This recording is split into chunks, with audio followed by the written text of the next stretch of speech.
Assalamualaikum warahmatullahi wabarakatuh.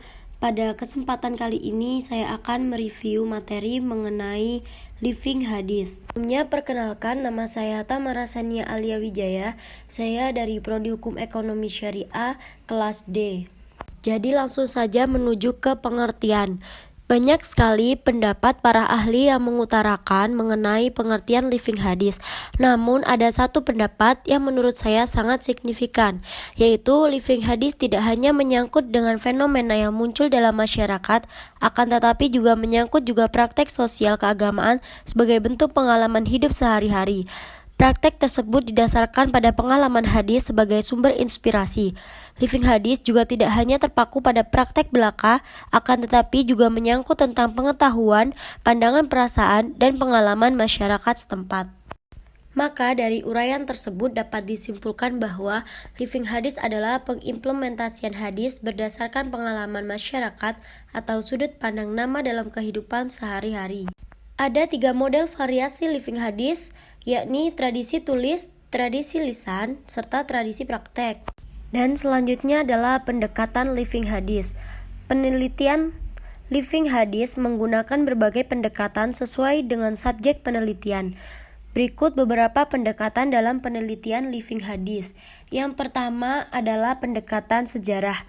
Metode sejarah digunakan untuk mengamati proses sosial budaya berdasarkan alur waktu. Metode ini digunakan untuk menguji otentisitas atau validitas sumber dokumen atau teks-teks hadis baik dari segi sanad maupun matan hadis. Yang kedua adalah pendekatan sosiologi dan antropologi. Pendekatan sosiologi mengkaji praktik-praktik keagamaan untuk membuktikan hubungan dengan interaksi, struktur ideologi, kelas, dan perbedaan kelompok yang dengan ini semua masyarakat bisa terbentuk. Penelitian antropologi mengamati perilaku manusia dalam kehidupan umat beragama, posisi dan peranan tertentu dari seorang dalam kehidupan bersama melalui hubungan fungsional dalam masyarakat. Dan yang ketiga ada pendekatan fenomenologi.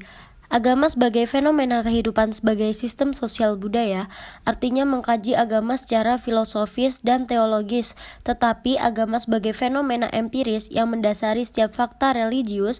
Dalam penelitian fenomenologi mengandalkan metode penelitian partisipatif agar peneliti dapat memahami tindakan agama dari dalam. Dan yang keempat ada pendekatan hermeneutik. Pendekatan hermeneutika mengkaji tentang cara pembaca memahami teks yang dimaksud oleh pengarang karena adanya perbedaan waktu, tempat, dan konteks latar belakang sosial budaya yang berbeda antara pengarang dan pembaca yang memunculkan pluralitas pemahaman terhadap teks. Terkait dengan aspek kebahasaan ini, ada 3 yang perlu dikaji.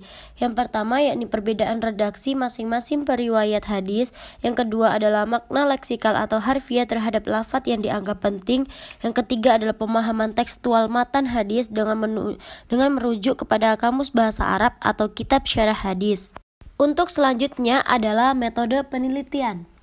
Living hadis yang lebih fokus pada everyday life merupakan penelitian kualitatif dengan ciri-ciri berlatar belakang alami, bersikap deskriptif, lebih memperhatikan proses dari sebuah fenomena sosial daripada hasil fenomena tersebut, menggunakan analisis induktif adanya pergumulan makna dalam hidup. Pengumpulan data yang dilakukan dengan cara yang pertama ada observasi. Observasi adalah penglihatan secara khusus untuk mengamati dan mendengar dalam rangka memahami, mencari jawab, mencari bukti terhadap fenomena sosial keagamaan. Observasi bertujuan untuk mengamati fenomena sosial keagamaan sebagai peristiwa aktual yang memungkinkan penelitian memandang fenomena tersebut sebagai proses. Yang kedua ada dokumentasi, yaitu metode pengumpulan data dalam penelitian untuk memperoleh data yang bentuknya catatan, transkrip buku surat, kabar majalah, dokumen peraturan agenda, dan lain sebagainya. Dan yang ketiga adalah wawancara atau interview, merupakan sebuah proses memperoleh keterangan untuk tujuan penelitian dengan cara tanya jawab sambil bertatap muka antara pewawancara dengan responden atau orang yang diwawancarai, dengan atau tanpa menggunakan pedoman atau guide wawancara. Dan contoh pengimplementasian kegiatan sehari-hari dari living hadis adalah manakipan. Sebagai salah satu tradisi masyarakat muslim yang sudah mengakar kuat, manakiban tidak luput dari bidikan klaim bid'ah oleh sebagian kalangan, bahkan dinilai sesat, menyesatkan, dan penuh kesyirikan. Namun terlepas dari tudingan miring ini, dalam faktanya manakiban tetap eksis dan populer diamalkan. Demi mengiringi budaya luhur ini, kajian ini dikemukakan agar kita bisa memahami tradisi manakiban. Tinjauan hukum manakiban. Manakiban dari segi bahasa berasal dari kata manakobah yang artinya budi pekerti mulia.